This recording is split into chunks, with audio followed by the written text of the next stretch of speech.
कटनी जिले की जनपद पंचायत बोरीबंद के अध्यक्ष लाल कमल बंसल लालू भैया ने पंचायत के मुख्य कार्यपालन अधिकारी पर गंभीर आरोप लगाते हुए कलेक्टर को पत्र लिखा है। उन्होंने आरोप लगाया कि अधिकारी जानबूझकर उन्हें शारीरिक और मानसिक रूप से प्रताड़ित कर रहे हैं। उनका कहना है कि पंचायत की बैठकों का आयोजन मनमाने तरीके से किया जा रहा है, उन्हें सूचित नहीं किया जाता और पंचायत राज अधिनियम 1993 के नियमों का उल्लंघन किया जा रहा है। बंसल का आरोप है कि उनके दलित समुदाय से होने के कारण उनके साथ भेदभाव किया जा रहा है। उन्होंने बताया कि बिना उनकी सहमति के समान सभा की बैठक का एजेंडा जारी कर दिया गया, जो नियमों के खिलाफ है।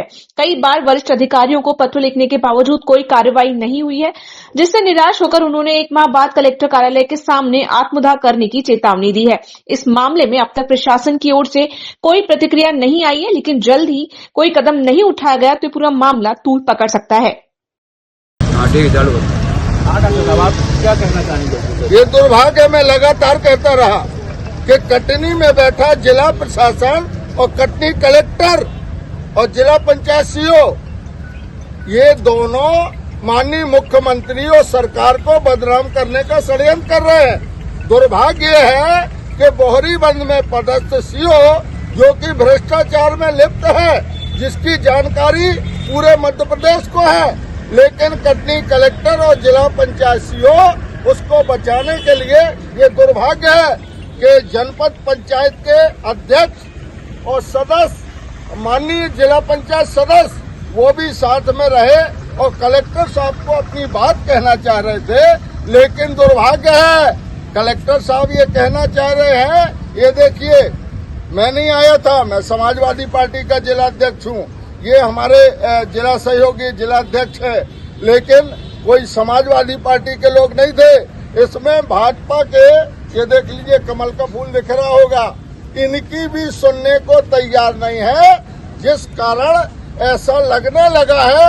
माननीय मुख्यमंत्री महोदय, इस चीज को समझने का काम करिए कि कटनी में बैठा प्रशासन भाजपा सरकार को बदनाम करने का षड्यंत्र कर रहा, और आज कलेक्टर महोदय ने निकल के इनका ज्ञापन लेना उचित नहीं समझा। आप कलेक्टर महोदय के यहाँ ज्ञापन सौंपने जा रहे थे, कलेक्टर महोदय ने ज्ञापन नहीं लिया। देखिए, दुर्भाग्य है, वही बात कह रहा हूँ कि हम लोग संविधान को मानने वाले लोग हैं, चुने हुए जनप्रतिनिधि हैं। कलेक्टर साहब ये भूल गए कि ये चुने हुए लोग हैं और एक जनपद के मुखिया हैं, जिला पंचायत के सदस्य हैं। वो लोग अगर आपसे अपनी बात कहने आए हैं तो आप उस बात को सुनने के लिए तैयार नहीं है। ज्ञापन किस विषय का था? ज्ञापन इस विषय का था, बोरीबंद में पदस्थ सीओ जो है वो लगातार भ्रष्टाचार में लिप्त है। अभी जहां ये पूर्व में रहे, वहां भी इन्होंने करोड़ों रुपए का भ्रष्टाचार किया। वहां के कलेक्टर की ये कॉपी लगी हुई है, उन्होंने कहा कि भ्रष्टाचारी है, इसलिए उसको यहाँ भगाया गया।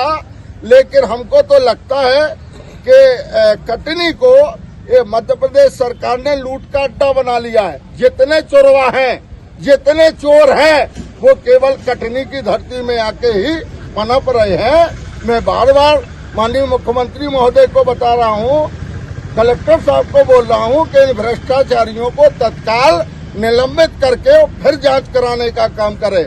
लेकिन आज बड़े शर्म की बात है कि जहाँ ये पूरा प्रतिनिधि मंडल, पूरा जनपद के लोग हैं, हजारों लोग आज आए थे, लेकिन चूंकि इन्होंने वातावरण खराब इसलिए नहीं किया कि संविधान को मानने वाले लोग हैं। और आज कलेक्टर साहब ने बाहर निकल के ज्ञापन लेना उचित नहीं समझा। मैं बता देना चाहता हूँ कलेक्टर साहब को कि ये समझ लेना, ये पता कर लेना, हम लोग जानते हैं कि आपको बाहर कैसे बुलाना है। अगर तुम्हारी यही जिद है कि आप बाहर आके ज्ञापन नहीं लेंगे, तो कलेक्टर साहब, कई कलेक्टर आए और कई कलेक्टर यहाँ से चले गए। हमने जब चाहा उनको बाहर निकलना पड़ा है। आप जनता के नौकर हैं, आप जनता के सेवक हैं, और अगर इसी जनता की बात नहीं सुनेंगे तो बर्दाश्त नहीं किया जाएगा। आने वाले समय में समाजवादी पार्टी अब इनकी ईंट से ईंट बजाने का काम करेगी। आप ज्ञापन आप लोगों का नहीं लिया है, अब इसके बाद आप लोगों को प्लान किया है आगामी? हम आपको आपके माध्यम से सरकार को बता देना चाहते हैं कि अब हम इनसे, जो बड़े वाले साहब हैं, हम लोग तो चूंकि किसान आदमी है, उतना ज्यादा जानते नहीं है, लेकिन थोड़ा बहुत तो पढ़े ही लिखे हैं। हम गर्रा बेला जोत लेते हैं। कलेक्टर साहब बता देना चाहते हैं आपको कि हम लोग किसान लोग हैं, बैला अगर गर्रा भी हो तो उसको जोतने का काम करते हैं। ये अधिकारी ये ना समझे, अगर आज कलेक्टर साहब ने ज्ञापन नहीं लिया तो आने वाले 10 दिन के अंदर, जिस दिन हमारे ये सब साथी कहेंगे, हम कमिश्नर साहब को ज्ञापन देंगे और कलेक्टर साहब का पुतला और सीओ साहब का पुतला और माननीय मुख्यमंत्री जी का पुतला कमिश्नर के ऑफिस के सामने जलाया जाएगा। यही बात है ना भाई? डर को नहीं लगता जेल या मैं बोहरीबंद का जनपद अध्यक्ष लाल कमल बंसल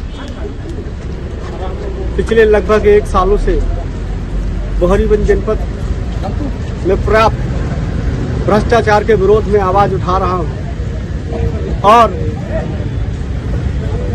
मैं शायद लोगों को पसंद नहीं आ रहा है कि मैं भ्रष्टाचार के खिलाफ आवाज उठा रहा हूं। इसीलिए ये लोग मुझे, क्योंकि मैं दलित हूं, इस कारण ये लोग मुझे प्रताड़ित करने लगे।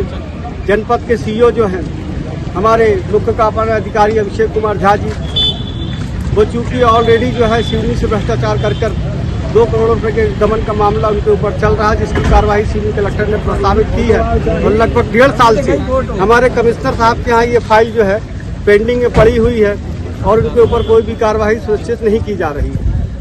अब चूंकि ये सिवनी से ये कर आए हैं 15 वित्त की जो राशि है उसका खेल ये खेल कर आए हैं, इसी तरीके का खेल ये पिछले 1 साल से बोहरीबंद में कर रहे हैं। अच्छा, आज आपको ज्ञापन देने आए हुए कलेक्टर महोदय को, तो क्या कलेक्टर महोदय को आपने इसकी पूरी सूचना दे रखे थे कि हम ज्ञापन? इसके पहले हमने जन सुनवाई में जो है कलेक्टर साहब को आवेदन दिया था। उस दिन हमारी सामान्य सभा की बैठक थी और उस बैठक में इन्होंने एजेंडा खुद जारी किया और पूरी कार्य योजना अनुमोदित सामान्य सभा में कराई।